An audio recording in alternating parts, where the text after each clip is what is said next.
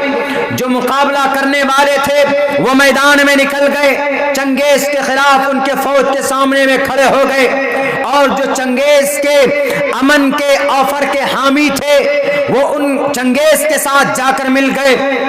تو چنگیز نے ان لوگوں کو حمایتی کو آفر کیا کہ ہم آپ کو بادشاہت دیں گے، ہم آپ کو حکومت دیں گے، آپ قابض ہو جانا، آپ ہی رہنا یہاں پر، ہم تو چلے جائیں گے، لیکن یہ جو باغی ہیں آپ کے بھائیوں میں ان کو سبق سکھانا پڑے گا۔ تو جو حامی لوگ تھے یہ چنگیز کے ساتھ ملے، ملنے کے بعد کیا کہا کہ چنگیز خان ہم آپ کے ساتھ ہیں، کرو مقابلہ، ہماری تلوار آپ کے ساتھ، آپ کے سپورٹ میں ہے۔ چنگیز خان کے ساتھ مل کر سمرقند کے مسلمان، آدھے مسلمانوں نے چنگیز کے فوج کے ساتھ مل کر، آدھے مسلمان جو بچے تھے ان کی بغاوت میں ان مسلمانوں کو گاجر مولی کی طرح کاٹ کر تہہ کر دیا گیا، وہاں کی زمین رنگین کر دی گئی۔ جب وہ آدھے لوگ شہید ہو گئے، آدھے لوگ مار دیے گئے، تو چنگیز قابض ہوتا، تو چنگیز کیا کہتا ہے باقی بچے آدھے لوگوں کو؟ میرے بھائیوں سبق لیجئے ذرا اس واقعے سے، وہ لوگ اگر متحد ہوتے تو چنگیز خان ڈر کر واپس چلا جاتا، جیسے اس ملک بھارت کے اندر سے جلال الدین علاؤالدین خلجی نے چنگیز کے دانت کھٹے کیے تھے، بارڈر پر بھی گھسنے نہیں دیا تھا۔ سیم اسی طریقے پر سمرقند کے لوگ اگر متحد ہوتے، بخارا کے لوگ اگر متحد ہوتے تو چنگیز کے ہاتھوں سے آدھے مسلمان قتل نہ ہوتے وہاں پر، لیکن آدھے ان کے ساتھ مل گئے تو جو طاقت تھی اتحاد کی، جو طاقت تھی یونٹی کی، وہ طاقت ملیہ میٹ ہو گئی۔ آدھے مسلمان تو مار دیے گئے، دو پلیٹ فارم پر طاقت بٹتی ہے تو ان کو مٹانا آسان ہو جاتا ہے۔ بھارت کے اندر دو پلیٹ فارم نہیں، بھارت کے اندر اگر انگلیوں میں گنے آپ تو 50 سے 60 تنظیمیں گنی جا سکتی ہے ہمارے مسلمان قوم کی۔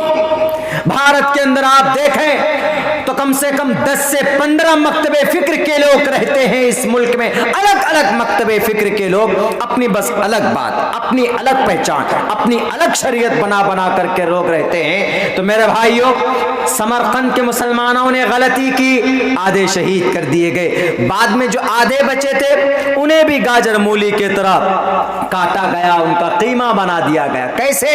کیا کہا سمرقند کے ان باقی مسلمانوں کو چنگیز نے؟ یہ جملہ نوٹ کرنے کے لیے انہوں نے کہا کہ مسلمانوں تم غداری کر کے اپنے بھائیوں کو تم میرے ساتھ آئے، اپنے بھائیوں کے خلاف تم نے تلوار اٹھائی، ضرورت پڑے گی تو کل چل کر تم ہماری گردن اڑا دو گے، اس کا مطلب تم باغی ہو، تم باغی ہو۔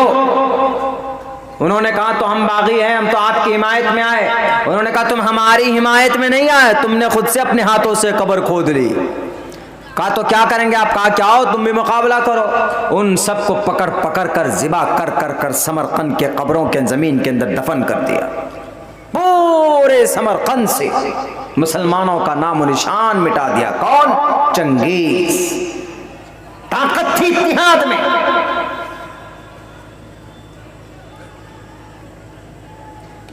آج یہ قوم لٹ رہی ہے۔ آج اس قوم کو واقعتاً ہم یہ سمجھتے ہیں کہ بس اللہ ہمارا سب کچھ ہے، اللہ سے دعا کریں گے سب کچھ ہو جائے گا، اس میں کوئی شک نہیں ہے۔ ان اللہ علی کل شیء قدیر، کوئی شک نہیں ہے مسلمانوں، لیکن صرف یہ سوچ کر بیٹھ جانا، اپنی آواز تک بلند نہ کرنا، بزدل بن جانا،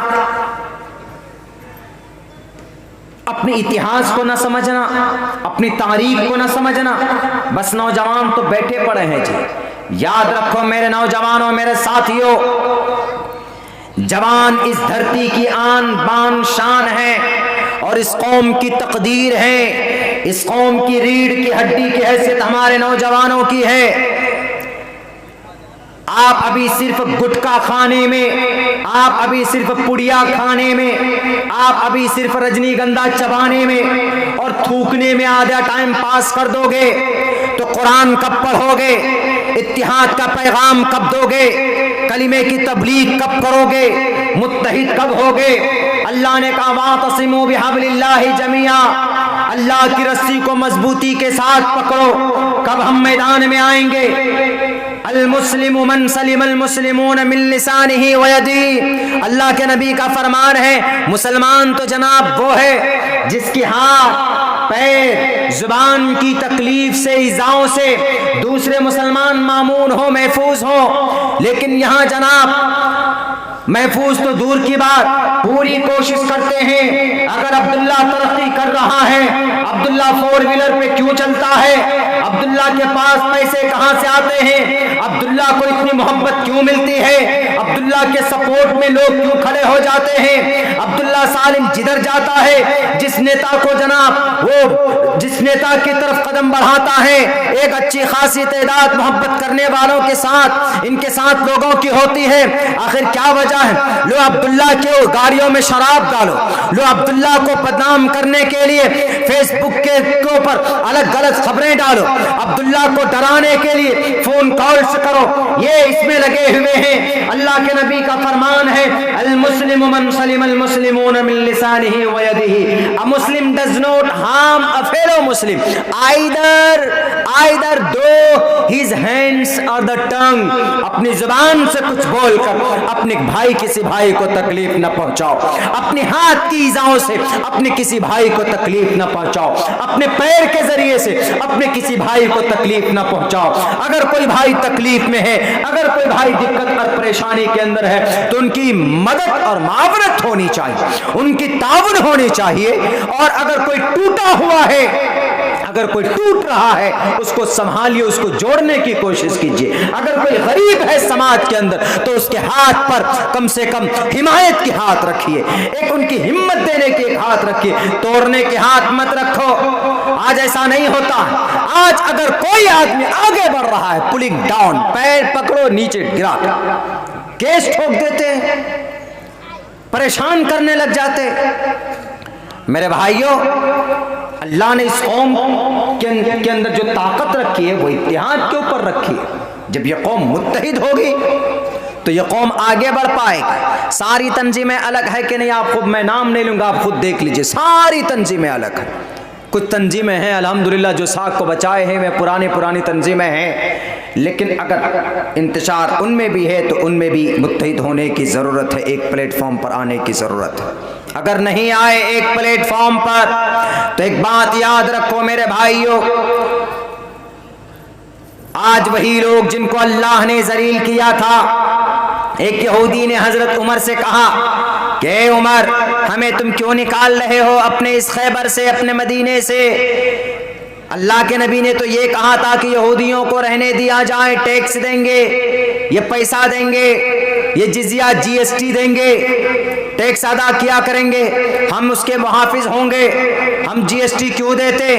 جی ایس ٹی دیتے ہیں جیسے پہلے سرکاروں کو، بادشاہوں کو لوگ جی ایس ٹی ٹیکس دیتے تھے، سیم جی ایس ٹی بھی آج کے ڈیٹ میں تقریباً اسی نظریے کا حامل ہے، جی ایس ٹی دیتے ہیں۔ حالانکہ سمویدھان میں آلریڈی ہمارے لیے دفعات ہیں کہ ہماری حفاظت ہونی چاہیے، ہمارے گھر کی حفاظت ہونی چاہیے، مسجد مدرسوں کی حفاظت ہونی چاہیے، ہماری بیٹی کی عزت و آبرو کی رکشا ہونی چاہیے، ہماری ماں بہنوں کی کا سمان کے ساتھ ان کی عزت و آبرو کی رکشا ہونی چاہیے۔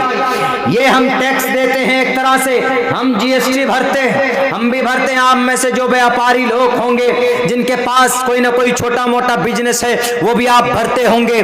ہم کم سے کم ہر سال کچھ 5 سے 6 لاکھ روپے کا ٹیکس بھی بھرتے ہیں، I T R income tax return بھی فائل ہوتا ہے۔ وہ ایک طرح سے گورنمنٹ کو سپورٹ ہوا تاکہ ان کو ہمارے لیے جو فیسلٹی، جو سروسز پرووائڈ کرنے ہیں ان کے لیے آسانی کی جاتی ہے؟ بالکل نہیں کی جاتی۔ میرے بھائیوں، یہودیوں نے کہا ہم آپ کو ٹیکس دیتے ہیں۔ حضرت عمر نے کہا کہ ارے اللہ کے نبی کے دشمن، اللہ کے دشمن، مجھے نبی کا وہ فرمان بھی یاد ہے کہ جب محمد رسول اللہ نے یہودیوں تمہارے طرف کہا تھا اشارہ کر کے، ایک دن وہ آئے گا جب تم کو یہاں سے بھاگنا پڑے گا، تیرے اونٹیاں دوڑ کر جا رہی ہوں گی، تیرے ٹوپی اور پگڑیاں اچھل رہے ہوں گے۔ آج وہ ذلیل ترین قوم جن کو اتنا مارا تھا کہ ان کے بادشاہ جب گھوڑے پر بیٹھ کر کشتی پر بیٹھ کر جب دریائے دجلہ اور فرات کو دریائے نیل کو جب واپس اس پہ جا رہے تھے اپنی کشتی پر چڑھ کر تو انہوں نے اپنے علاقے کی طرف نگاہ کر کے کہا تھا کہ ہم تمہارے دھرتی پر اب کبھی آپ واپس نہیں آئیں گے. میرے بھائیو آج وہ یہودی واپس نہیں بلکہ قابض ہو رہے ہیں. ان یہودیوں کی اتنی طاقت ہو گئی جو کل تک ٹیکس دیتے تھے آج 75% دنیا کے تمام رفاہی ادارے multinational companies Hollywood Bollywood companies film industries کے ایک سے ایک وی ایف ایکس بنانے والی کمپنیاں جو ہیں اور سافٹ ویئر جو ہیں گیم بنانے والے سافٹ ویئر جس میں ہمارے بچے پڑے رہتے یہ یہودیوں کی ایجاد کرتا ہے. بڑے سے بڑی تنظیمیں اقوام متحدہ کا تقریباً وہاں پر 50% جو ادھیکاری اور جو کام کرنے والے امپلائیز ہیں ممبرز ہیں وہ سب کے سب یہودی دھرم سے تعلق رکھتے ہیں. آج وہ یہودی جو اب سے 1450 سال پہلے ذلیل اور رسوا قوم تھی آج وہ فلسطین کے اوپر اسرائیل کے ذریعے سے ملک اسرائیل کے ذریعے سے فلسطین کے بیت المقدس کے اوپر قابض ہو چکا. وہ قوم جو کل تک غلامی کرتی تھی جن کو ہمارے تلوے چاٹتے تھے آج وہ قوم دنیا کی سب سے مضبوط ترین قوم بن گئی ہے. میرے بھائیو یاد کیجئے کیا آپ ذلیل ہیں کیا آپ رسوا ہیں؟ نہیں ذلیل اور رسوا بھی نہیں اور ہماری کم قلتی بھی نہیں کہ نہیں جناب پوری دنیا میں صرف 1 ارب 98 کروڑ تقریباً 2 ارب مسلمانوں کی تعداد. سونا کہاں سے نکلتا ہے؟ عرب ممالک سے نکلتا. پیٹرول کہاں سے نکلتا ہے؟ عرب ممالک سے نکلتا ہے. اور ہیرے جواہرات کون سے سمندر میں پیدا ہوتے ہیں؟ عرب ساگر میں پیدا ہوتے ہیں. یہ تمام کی تمام دولتیں یہ تمام کے تمام خزانے معدنیات کی کانیں عرب ممالک میں ہے. اس کے باوجود بھی غلامی کرتے ہیں ہم کرسچن کی, غلامی کرتے ہیں ہم یہودیوں کی, غلامی کرتے ہیں ہم ٹیررزم کی. آپ اپنے حق کے لیے آواز بلند کرو تو جناب کیا کہتے ہیں یہ تو جہادی بن گیا. ارے بھارت سے لاکھ گنا بہتر ہیں وہ لوگ ان ممالک کے اندر رہتے ہیں جہاں پیٹرول کی قیمت 50 روپے. آپ کے پڑوسی ملک بنگلہ دیش نیپال کے اندر کتنا 81 روپے لیٹر اور آپ کے افغانستان میں کتنا 50 روپے لیٹر. بنگلہ دیش میں کتنا اس سے بھی زیادہ سستا. ہم اپنی آواز اٹھاؤ تو جہادی بن جاتے ہیں, ہم اپنی آواز بلند کریں تو فسادی بن جاتے. ہم اندر ہوتے ہیں تو ہمارے قوم کے لوگ ہی نہیں آتے. کلیم صاحب چلے گئے اندر تھوڑا سا پروٹیسٹ کیا, release the Maulana Kaleem, release doctor Zakir Naik, come back doctor Zakir Naik, we will be to say the welcome مرحبا کہنے کے لیے تیار نہیں. ان کے اسکولز ان کے مدرسے جو وہ بند کر دیے گئے. دارالعلوم دیوبند کے اوپر انویسٹیگیشن بٹھایا گیا, ندوے کے اوپر انویسٹیگیشن بٹھایا گیا اور دوسری جگہوں کے اوپر قوم کی طرف سے آواز اٹھتی ہے. دیکھیے ہم آپ کو مجرم نہیں بنا رہے, ہمارے اور آپ میں بیچ میں کچھ گرو گنٹال ہیں, کچھ عتبہ شیبہ ولید حنظلہ کے ماننے والے ہیں جو بانٹتے ہیں قوم کو, الگ الگ کرتے ہیں. ورنہ میرے بھائیو آپ کی تاریخ تو ایسی رہی ہے. اگر میں آپ کے سامنے رکھنے میں آؤں اور بتانے پہ آؤں اسلام کی اتہاس کیا ہے, جب یہ قوم متحد رہی, خود دیکھ لو جنگ احد کا موقع ہے, جنگ ہو رہی ہے, صحابہ دو پھاڑ ہو گئے, جنگ جیتنے کے قریب ہے, ایک دم بالکل میدان فتح ہونے والی. صحابہ کرام کی ایک ٹولی ایک ادھر سے جو بائی پاس روڈ تھا وہاں بند کر دیا, اس میں انتشار ہو گیا. وہاں پر آدھے لوگ دیکھا کہ اوہو جنگ تو بالکل میدان تو جیت رہے ہیں, وہاں سے آدھے آگے میدان میں پہنچ گئے, آدھے وہاں رہ گئے, منتشر ہو گئے. وہ لوگ دو گروہ میں بٹ گئے کہ نہیں محمد نے یہ کہا تھا کہ جب تک جنگ نہ جیت, جب تک میدان فتح نہ ہو جائے ہمیں یہیں رہنا. کچھ لوگوں نے کہا کہ نہیں, فتح کا مطلب یہ ہے کہ ہم اگر جیتنے کے قریب ہو تو بس چھوڑ کر آ جانا.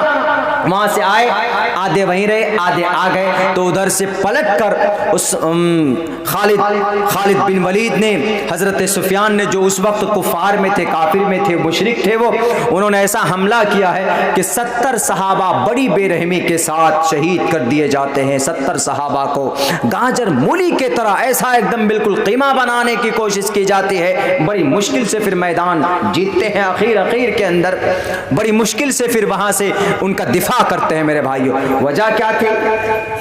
انتشار۔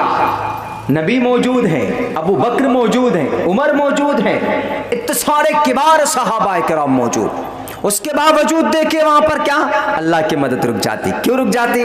کیونکہ تم منتشر کیوں ہوئے؟ جبکہ میں نے کہہ دیا واعتصموا بحبل اللہ جميعا، کلمہ پڑھنے پر کسی بھی معاملے میں ایک پلیٹ فارم پر کیوں نہیں ہوتے؟ پوری دنیا کے مسلمان، پورے بھارت کے مسلمان کیوں نہیں ہوتے؟ نہیں ہوگے ذلیل ہو جاؤ گے، تمہاری ہوا اکھڑ جائے گی۔ وَتَذْهَبَ رِيحُكُمْ فَتَفْشَلُوا وَتَذْهَبَ رِيحُكُمْ، تمہارا رعب ختم ہو جائے۔ صاف لفظوں میں اللہ نے منع کیا ہے۔ ان اسپائٹ آف دیٹ، اس کے باوجود بھی ہم لوگ لڑتے۔ میرے بھائیوں، اندلس تاریخ یاد کیجئے آپ، اندلس کے اندر 800 سال تک مسلمانوں کی حکومت تھی۔ 800 سال معنی رکھتا ہے۔ بخارا اور سمرقند کی تاریخ، بخاری کہاں لکھی گئی؟ بخارا میں، سمرقند، ابو داؤد، ترمذی شریف، صحائح ستہ۔ اللہ کی کتاب کے بعد کوئی کتاب ہے تو بخاری شریف ہے۔ بخاری شریف، ابو داؤد، مسلم، ترمذی، ابن ماجہ، بڑی بڑی کتابیں، نسائی، ان کتابوں کو لکھنے والے انہی حجاز میں تھے۔ لیکن جب وہاں کے مسلمان عیش پرست ہو گئے، وہاں کے مسلمان ڈیلی مچھلی لا کر گھر پہ پکاتے،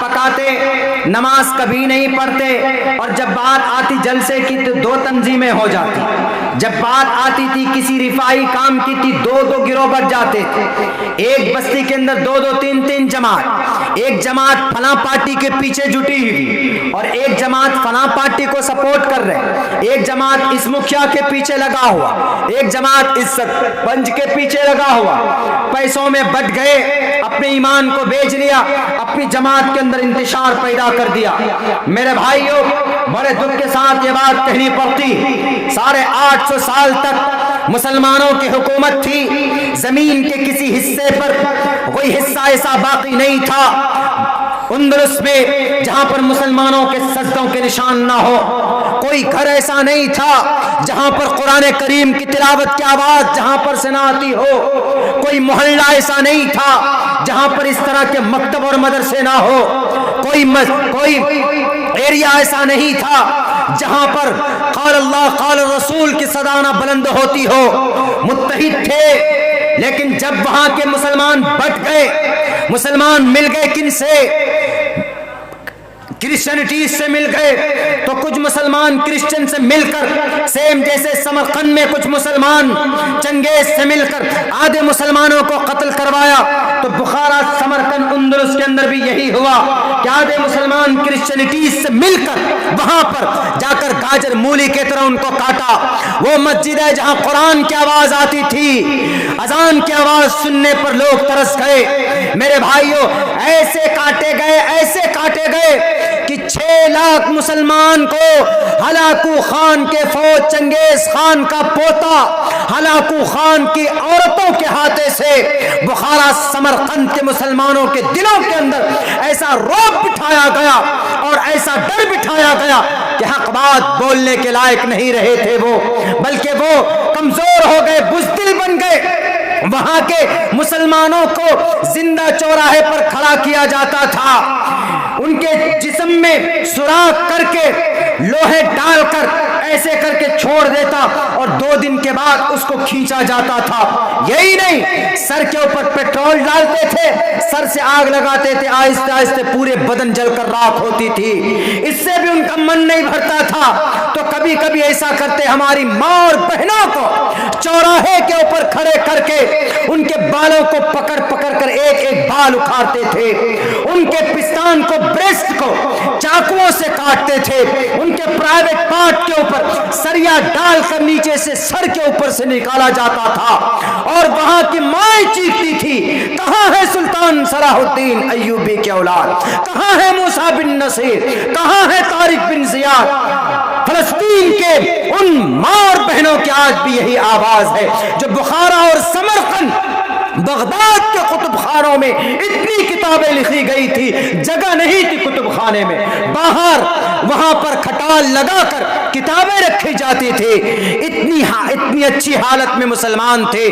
لیکن جب وہاں کے مسلمان آپس میں دستے گریباں ہوئے، ایک دوسرے پر کفر کا فتویٰ لگایا، داڑھی کے اوپر، ٹوپی کے اوپر، طلاق کے اوپر، رفع دین کے اوپر، اذان کے اوپر، نماز کے اوپر، مسجد کے اوپر، نبی پر جھگڑا، عالم الغیب ہے کہ نہیں ہے، نور و بشر پر جھگڑا، مختار کل کے اوپر جھگڑا، حاضر و ناظر کے اوپر جھگڑا، کلمے کے اوپر جھگڑا، ایک آیت میں ایسے جھگڑے، قد جاءکم من اللہ نور، قرآن میں جب خود نور کہا، اس کے اوپر جھگڑا، ان غدار، ان جن کو spiritual person of the religion کہا جاتا، وہ لوگ جو اپنے آپ کو بڑی بڑی پگڑیاں ڈال کر اور نیلے پیلے کپڑے پہن کر کرسی پر بیٹھ کر، ان لوگوں نے جو وہاں کے قوم کو بانٹا ہے، وہاں کہا کہ یہ صحیح ہے، یہ مسلمان اصلی مسلمان ہے، یہ مسلمان جنتی مسلمان ہے، یہ مسلمان تو جہنمی مسلمان، تم کون ہوتے ہو سرٹیفکیٹ دینے والا؟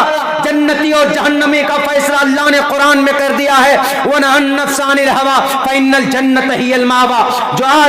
جو آدمی منہیات پر، قرآن و شریعت کے بتائے منع کی ہوئی چیزوں سے رک جائے، اللہ کے فرمان کے مطابق، نبی کے سنت کے مطابق زندگی گزارے گا، فَإِنَّ الْجَنَّةَ هِيَ الْمَأْوَىٰ، وہ جنت میں جائے گا۔ تم کون ہوتے ہو جی گستاخ رسول کا فتویٰ دیکھ کر مہر لگا کر جنتی اور کافر کہنے والوں؟ ارے اللہ کے نبی علیہ السلام نے بھی کسی کافر کو کافر نہیں کہا، ہم تو پھر بھی کلمہ پڑھنے والے ہیں، ہم تو پھر بھی اس دھرتی کے اوپر یہ قوم کلمہ پڑھتی ہے، چھوڑ دو ان کی حالت پر، ان کے اختلافی مسائل جو بھی ہو، لیکن جب وہاں کے مسلمان، بغداد اور سمرقند کے مسلمانوں کی یہ حالت ہو گئی تو ہلاکو خان کے فوجوں کے ذریعے سے صفحہ ہستی سے وہاں کے مسلمانوں کو گاجر مولی کی طرح کاٹ دیا جاتا ہے۔ وہ مسلمان قوم جو آگ کے سمندر میں کود جاتی تھی، 313 تھے جو طوفانوں سے مقابلہ کرتی تھی، جو ایک صحابی تھے جب بڑے بڑے بہادر بادشاہ کے دربار میں پہنچ کر ان کی تلوار جب نکلتی تھی، ٹیڑھی میڑھی تلوار، تو ان کے ڈھال کو چیر کر ان کے پہلوانوں کے جسم کے 2 ٹکڑے کرتی تھی۔ آج وہ قوم بخارا سمرقند میں لٹ رہی، کس وجہ سے؟ وہ مدد کہاں گئی جو جنگ بدر میں نازل ہوئی تھی؟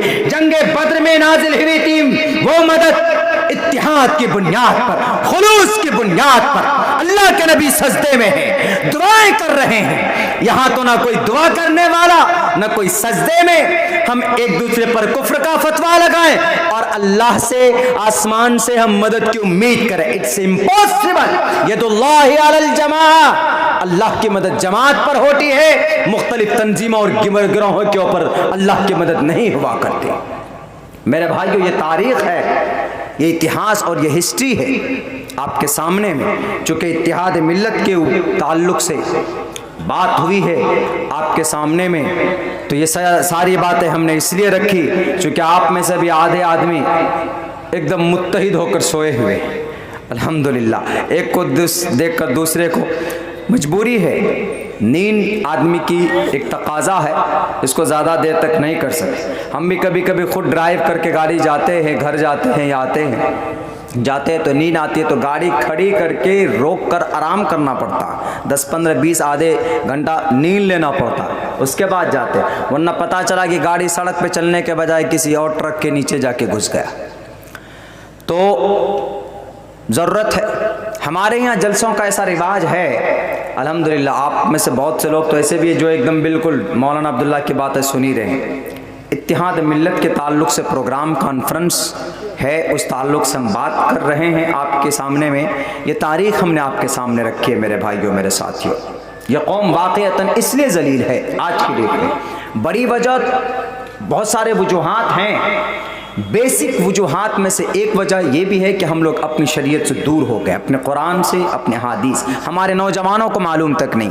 آپ پوچھ لیجئے ہمارے جتنے بھی جوان ہیں، اگر میں سب کو کھڑا کروں گا، آئیے ہم سب ایک ٹیسٹ لیتے ہیں۔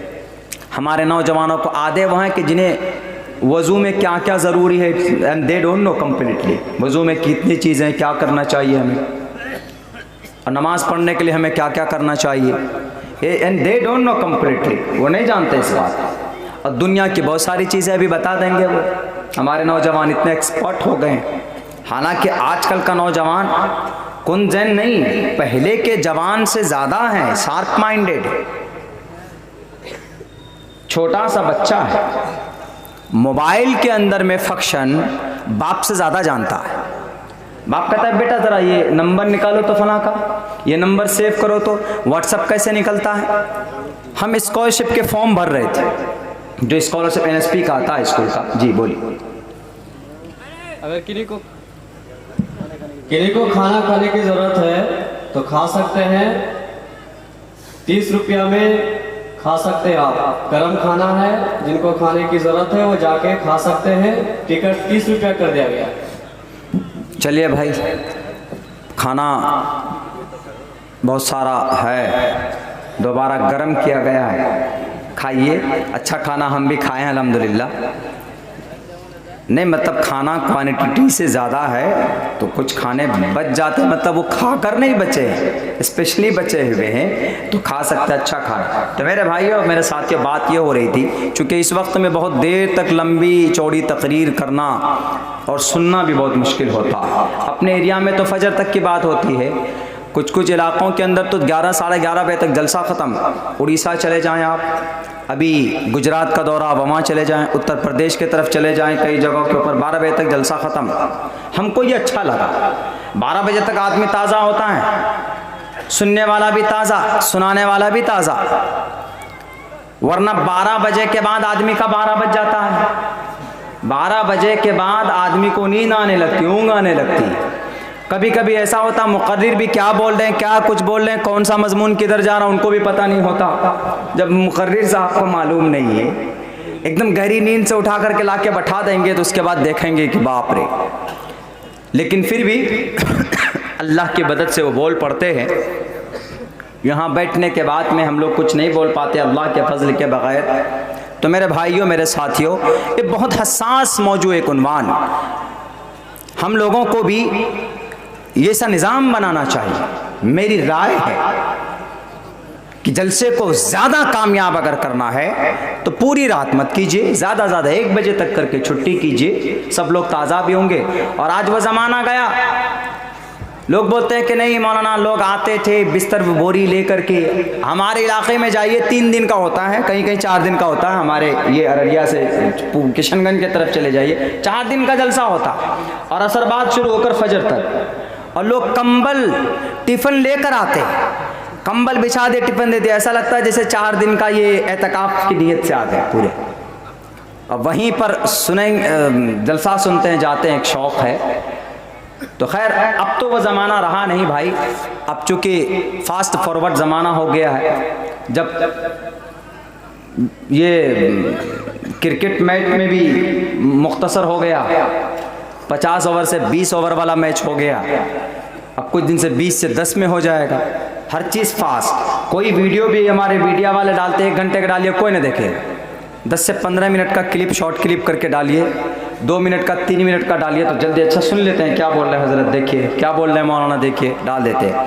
قرآن سے حدیث سے اتنی محبت تو ہے نہیں۔ سلمان خان اگر آدھا گھنٹہ بھی ڈانس کرے تو بہت ہنس ہنس کے دیکھیں گے، کدھر ٹائم نکل جاتا پتہ بھی نہیں چلے گا۔ مولانا عبداللہ سالم صاحب اور مقرر صاحب لوگ تقریر کریں گے تو ان کی تقریر ہمارے نوجوان سنتے ہیں، ادھر سے سنتے ادھر سے نکال دیتے۔ عمل کی نیت سے سنیں، عمل کی نیت سے سنیں گے تو اللہ تبارک و تعالی آپ کو، آپ کا بیٹھنا، آپ کا سننا، آپ کا پورا ٹائم کا جو ٹائم خرچ ہوا ہے وہ آپ کے لیے باعث اجر ہوگا۔ تو میرے بھائیوں وقت چونکہ بہت ہو چکا ہے، میری بھی ہمت کام نہیں کر رہی کہ میں یہاں سے اور زیادہ آگے بات کروں۔ جو موٹی اور ضروری باتیں تھیں وہ ہم نے آپ کے سامنے رکھی کہ اس قوم میں 2 چیز کی سخت ضرورت، بلکہ 3 چیز کی۔ سب سے پہلی چیز اپنی شریعت سے لگاؤ، محبت. مطلب محبت صرف نہیں کہ ہمیں قرآن سے محبت ہے، محبت ہے لیکن پڑھنا ہی نہیں جانتے. ہمارے جوان ساتھیوں کو پوچھو کہ قرآن تلاوت کرنا جانتے؟ بہت سارے ساتھی نہیں جانتے. میرے خیال سے میں لکھ کر دینے کے لیے تیار ہوں، 65% نوجوان and they don't recite the Holy Quran and they are not able to recite the Holy Quran. I am challenging you young brother، ہم آپ کو یہ چیلنج کرتے ہیں. نہیں جانتے ہمارے 65% نوجوان they are not able to recite the Holy Quran. وہ نہیں پڑھ سکتے قرآن، جانتے ہی نہیں. تھوڑے بڑے ہوئے بڑا موبائل لیا، بھوجپوری گانا سن رہے، ڈانس کر رہے ہیں. یہ زندگی نہیں ہے. آپ ماڈرن رہیے، آپ بال بھی اپنے ماڈرن کاٹیے، کوئی بات نہیں. داڑھی میں بھی آپ کو کٹنگ شٹنگ نکالنا ہے گناہ، لیکن جوانی ہے.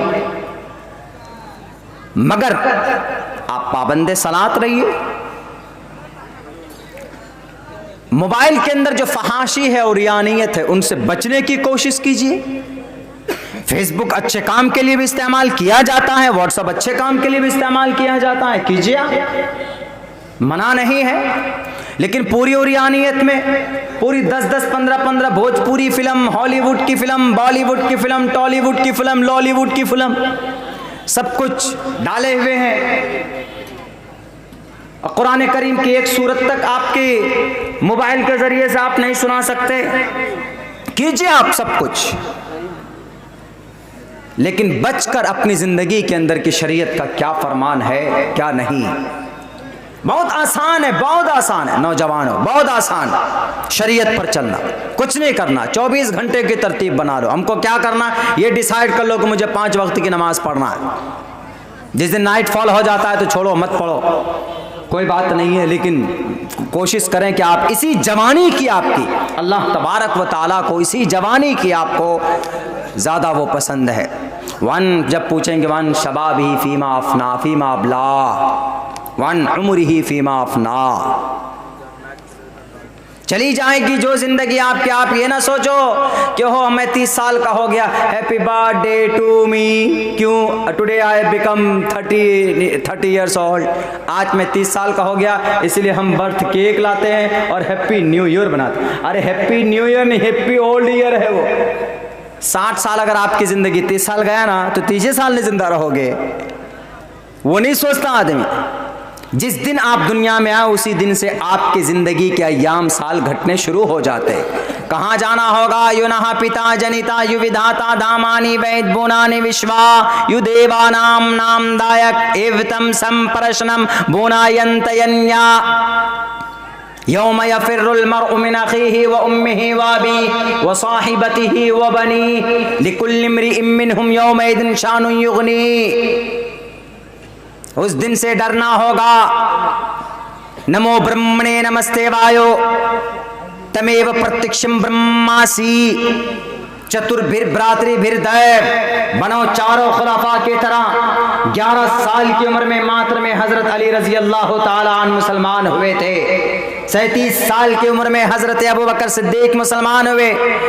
20 اور 26 سال 20 سال کی عمر میں حضرت عثمان. حضرت علی سے اللہ کے نبی نے کہا کہ اے علی you should not to accept the Islam before asking your father. تم اپنے باپ سے پہلے. انگریزی نہیں بولتے تھے لیکن چونکہ میں نے انگریزی میں ٹرانسلیشن پڑھا ہے اسی لیے تو حضرت علی کو کہا کہ تم پہلے ایک مرتبہ اپنے ابا سے پوچھ لو ورنہ تمہارا ابا ہمارا بھی کھانا پینا بند کر دے گے. پہلے جاؤ ابا سے پوچھو. انہوں نے جواب دیکھے کتنا پیارا ہے. 11 سال کی عمر میں مائنڈ دیکھے کیا کہا انہوں نے. اے اللہ کے نبی when Allah subhanahu wa ta'ala decided to create myself, Allah subhanahu wa ta'ala asked my father. جب اللہ نے مجھے پیدا کرنے کا ارادہ کیا اس دھرتی پہ بھیجنے کا تو اللہ asked my father. اللہ نے میرے باپ سے مشورہ کیا, پوچھا تھا کیا؟ جب اس اللہ نے میرے ابا سے نہیں پوچھا تو وہ اللہ جب اپنے نبی کو, اپنے قرآن کو, اپنے حدیث کو بھیجنا چاہتا ہے ایکسپٹ کرنے کے لیے تو میں پھر کیوں پوچھوں میں میرے ابا سے. کتنا اچھا جواب ہے دیکھیں. 11 سال کی عمر میں, یہاں 11 سال میں ناک سے ریت نکلتے ہمارے نوجوانوں. 11 سال کی عمر میں کچھ پتا نہیں, جا کے مچھلی پکڑتے, دوسرے کے گھر کے آم توڑتے 11 سال کی عمر میں.